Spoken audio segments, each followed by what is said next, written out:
Hello guys, ഇന്നത്തെ കഥയെന്ന് പറയുമ്പോൾ നമുക്ക് നേരെ കഥ തുടങ്ങിയാലോ? ഇല്ലെങ്കിൽ അവസാനം വരെ തീരത്തില്ല. അപ്പോൾ ഇന്നത്തെ കഥയെന്ന് പറയുകയാണെങ്കിൽ ചെടിക്ക് വെള്ളം വേണ്ടതാണോ വെള്ളം വേണ്ടാത്തതാണോ അറിയണം. ഓക്കെ, അപ്പോൾ അതാണ്. അപ്പോൾ നമുക്ക് ചെടി പലതരങ്ങളുണ്ട്. വെള്ളം വേണ്ടാത്തതുണ്ട്, വെള്ളം വേണ്ടതുണ്ട്, വളം വേണ്ടാത്തതുണ്ട്, വളം വേണ്ടതുണ്ട്, മണ്ണ് വേണ്ടാത്ത വരെ ചെടികൾ നമ്മുടെ ഇപ്പോഴത്തെ ലോകത്ത് ഉണ്ട്. കാരണം പണ്ട് ഉണ്ടോ എന്ന് എനിക്കറിയത്തില്ല, ഞാൻ ജീവിക്കുന്ന കാലത്തും ഉണ്ട്. അപ്പം എന്താ പറയുക, നമ്മൾ എല്ലാത്തിൻ്റെയും എല്ലാ കാര്യവും നമ്മൾ അറിയണം.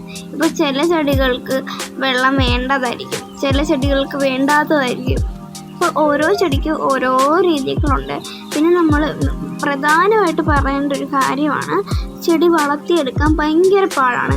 നമ്മളിപ്പോൾ വെള്ളം വേണ്ടാത്ത ചെടിക്ക് വെള്ളം നല്ലോണം കൊണ്ടുപോയിച്ചാൽ അതെന്തായാലും പാടിപ്പോകാതെ ഇരിക്കത്തില്ല. അപ്പോൾ പിന്നെ വെട്ടുമ്പോഴും അതേ കണക്ക് മണ്ണ് നമ്മൾ മിക്സ് ചെയ്യുമ്പോഴും ചകിരിച്ചോറായിരിക്കും കുറച്ചും കൂടെ. ഞാൻ എൻ്റെ വീട്ടിൽ ഇത്രയും ചെടികളുണ്ടെങ്കിൽ, കുറച്ചേ ഉള്ളൂ എന്നാലും എനിക്ക് വലുതാണ്, ഇത്രയും ചെടികളുണ്ടെങ്കിൽ അതിൻ്റെ അകത്ത് മൊത്തവും ഞാൻ ചകിരിച്ചോറ് നിറച്ചിട്ടാണ് ഞാൻ ഈ ചെടി വെക്കുന്നത്. ചകിരിച്ചോറും മണ്ണും കൂടെ നിറച്ചിട്ടാണ് ഈ ചെടി മൊത്തം ഞാൻ വെച്ചിരിക്കുന്നത്. മണ്ണ് മാത്രമായിട്ടുള്ള ചെടികളും ഇതിൻ്റെ ഇടയ്ക്കുണ്ട്. അപ്പോൾ പിന്നെ അപ്പം ഇത് ഇവിടം വെച്ച് തന്നെ നിർത്തിയിരിക്കുന്നു.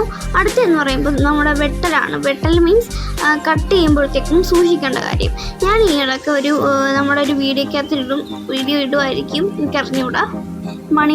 മണി പ്ലാന്റ് ലക്കി ബാമ്പു ഇല്ലേ, നമ്മുടെ ലക്കി ബാമ്പു, അത് ഞാൻ നടുക്ക് വെച്ചിട്ട് ഞാൻ വെട്ടിക്കളഞ്ഞപ്പോഴത്തേക്ക് ഞാൻ അത് പൊങ്ങി നിൽക്കുകയായിരുന്നു. അപ്പോൾ ഹൈറ്റ് കുറച്ചായിരുന്നു.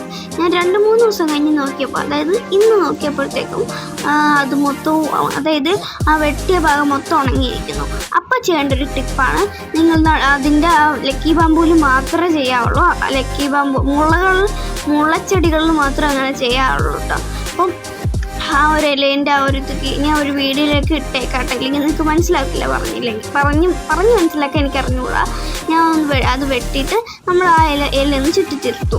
അപ്പോൾ കിളുക്കും. അപ്പോൾ ഇന്നത്തേക്ക് ഇത്രയോളം അടുത്ത